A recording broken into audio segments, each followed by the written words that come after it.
Hey y'all, Jack Moto here. We're gonna do a quick video today. We're gonna do some chilly weather riding. It's about 48, 50 degrees right now, Fahrenheit. So we're gonna do some coldish weather riding. A lot of y'all might not think that's cold at all, but you know, you get in the wind chills in the 30s. It's pretty chilly. So I've had a couple people ask what gear I ride with when it's colder outside. So thought I would show you that. I'm not gonna do a review per se, but I will show you what gloves and what helmet setup I wear. So of course I've got the Bell Qualifier DLX with the Rally set up there. So I also have for gloves, I wear the Joe Rocket. I will put the exact model in here. I can't remember the name of these right now off the top of my head, but these are Joe Rocket. Really cool, simple design. As you can see there, keep my hands super warm. Nice zip up feature, sort of a cafe style glove. I'll talk a little bit more about these on the ride. I'm not gonna go into detail. There's only so much you can talk about a glove. So these are on the more affordable side of riding gloves. When it gets to be around this temperature, I do ride with a balaclava. I typically ride with it fully over my head and then not necessarily over my nose or my mouth, but I do ride with it fully covering my head completely. There's so many ways you can wear them. You can wear them as just around your neck. You can wear them fully where just your eyes are exposed. You can wear them under your nose, under your mouth. So that's a really good option for those of you who are looking for something like that. On top of that, as far as my clothing, I've got my Merlin Alton jacket here, which is one of my favorite pieces. Actually, it's my only riding jacket as of right now. It's super warm. It has a liner, a removable liner. Then I always wear, or typically wear, a hoodie underneath. So this is a Nike Dry Fit, a fairly high quality hoodie. And then under that, for a day like today, I just have a Henley on. So a long sleeve t-shirt under that. So nothing heavy. I don't have anything waterproof. So the leather tends to keep the wind on me. And of course I keep my my vent pockets closed here. So it's a pretty good setup. You know, if it starts to get to be 30 degree outside air temperature or lower, I probably won't be riding. But 45-ish, I'll definitely ride then. And then for pants, right now, all I'm wearing is Dickies work pants. They're pretty slim, but they almost have a wax finish to them, so they keep the wind off of me pretty well. So if it gets to be about around 40, 45, I'll typically go with some sort of spandex thermal. Again, maybe like a Under Armour or a Nike Dry Fit or something like that, Vapor Warm. And that's about it. I always find as long as my hands and upper body and face are good, I'm usually pretty good. I'm not really too worried about my legs or my feet. Enough of that. Let's go riding. This is gonna be a quick video. It's early November, early second week of November, so not a ton of foliage that's going on right now, but it should be a pretty cool ride, pun intended. We'll see you out there. All right, what's up, y'all? Glad to be back with you again. Hope everybody's doing okay. Jack Moto here, XSR700. It's been a while. Thank y'all for sticking around, and huge thank you for the 600 subscriber mark. So that's awesome. I haven't been posting a lot of stuff lately. It's been pretty busy with a couple work trips, a couple things around the house. So thanks for staying patient. Yeah, to follow up that intro, let's just do a quick little cold weather ride. Like I said, it's about 48, 50 right now, Fahrenheit. So it's not too bad. It's actually one of my favorite types of weather to ride. This nice cool air, clear skies. So yeah, let's just get to it. Of course, the XSR700 with the two brothers can and the Koso 6.7 naked headlight. It is the most recent install. So a lot of you guys have had some great comments about that. I'm really liking it so far. Cool naked look. I know you guys like that rev. One of my favorite routes here.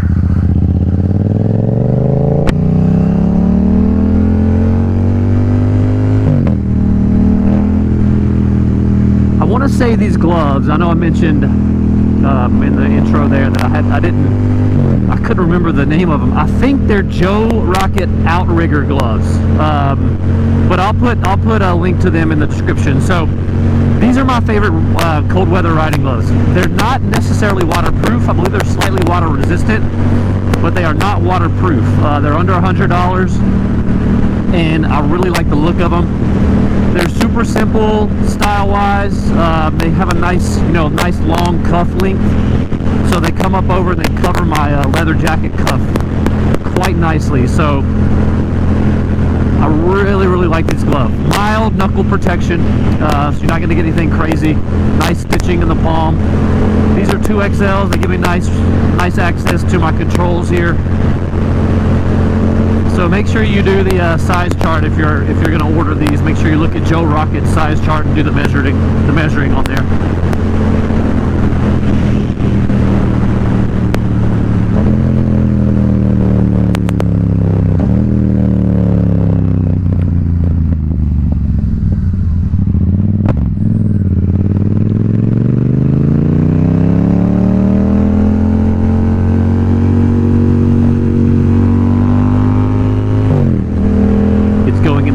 Week of November here in Middle Tennessee.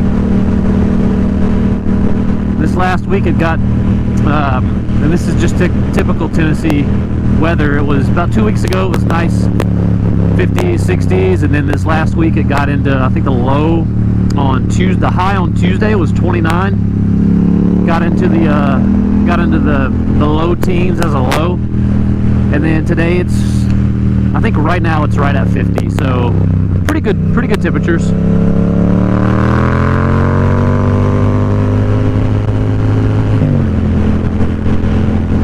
And I wanted to mention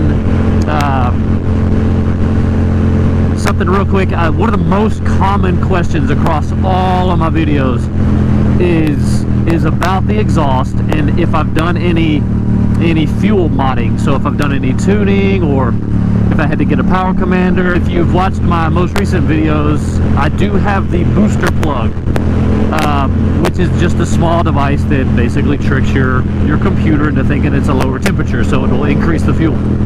When it was hot outside, I really didn't notice much of a difference, but since I've been riding and it's been a little bit cooler, say 75 degrees and below, noticed a really big difference.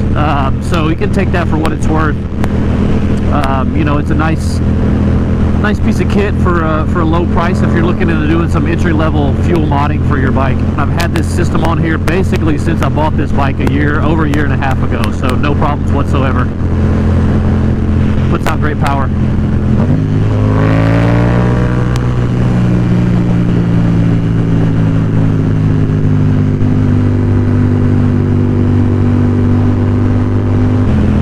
Tobacco barn smoking. This is going to smell really good.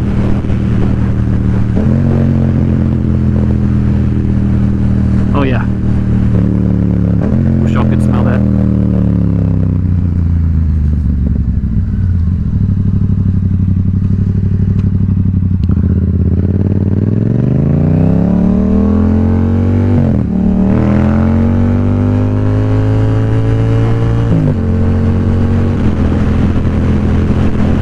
My legs are freezing. This might be quite a short ride.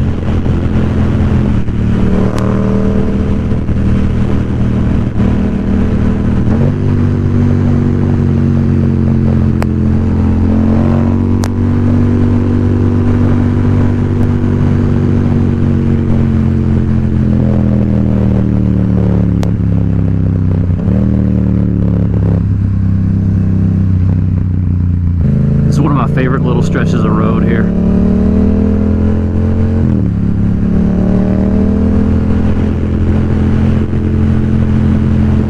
So one of the things I'm looking at for my next modification is a new set of rear sets. I'm looking for some rear sets to go back and up. So I want them to go further back towards the rear tire and up just a little bit.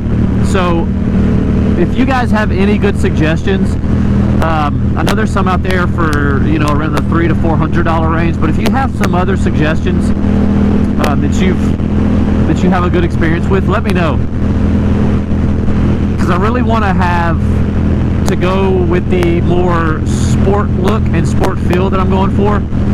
I want some more aggressive rear sets. So leave a comment, leave a link to what you've used, or you know, what you heard are good rear sets, and I would appreciate that, and I'll do a video on that too. So you know, if I can get some good suggestions, I'll definitely do an install video on that.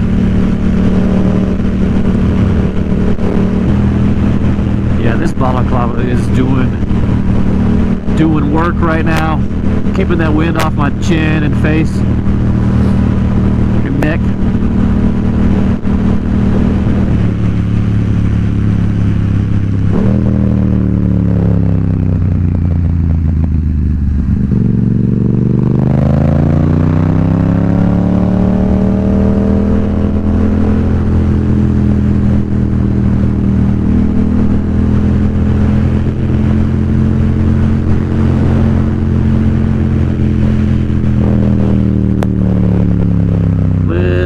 Debris here. Take it easy.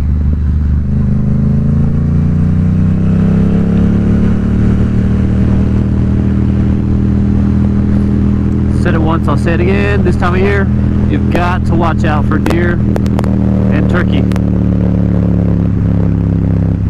They will make a good day go bad.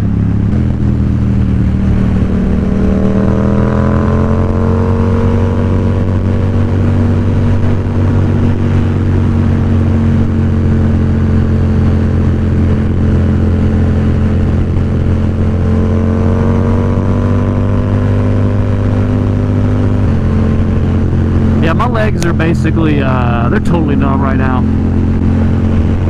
If you can get to that point, you're good, because you can't feel it anyway, so. But yeah, they're definitely numb. The sun goes down so fast this time of year. It's only 3:30, a little after 3:30.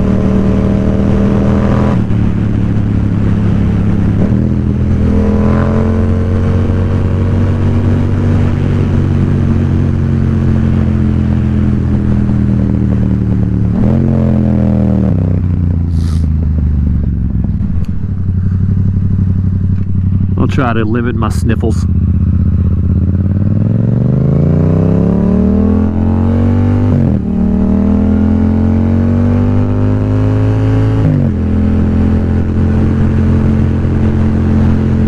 Worst horn placement ever, Yamaha.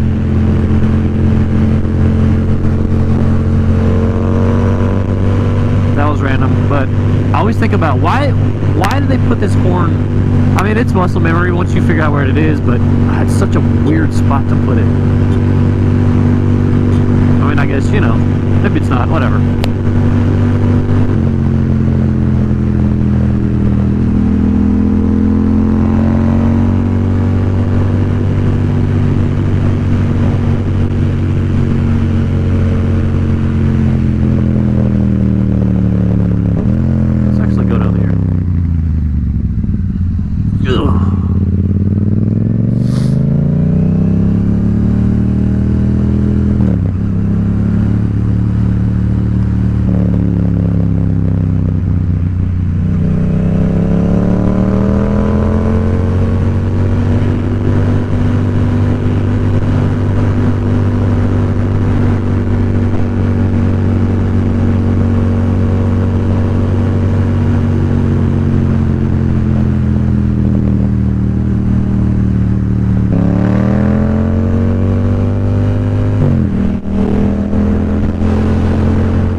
Let's go straight.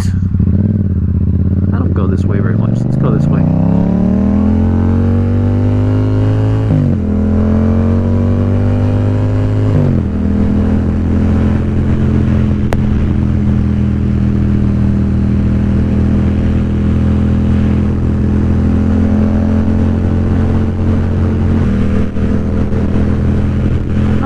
sure where I am, but that's half the fun of it.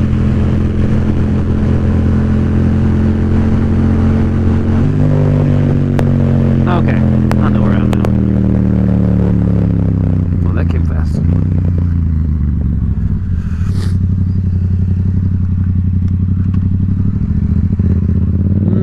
Yeah, let's go this way.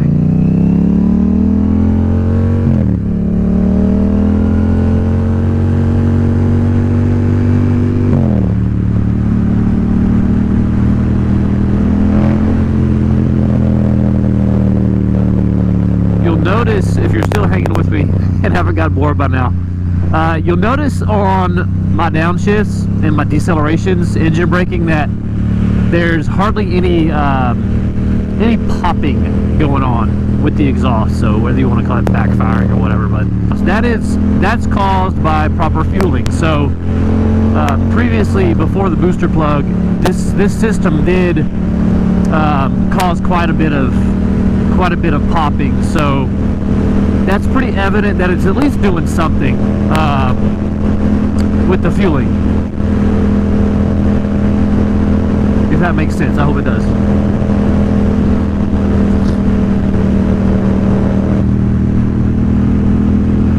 Such a cool section here.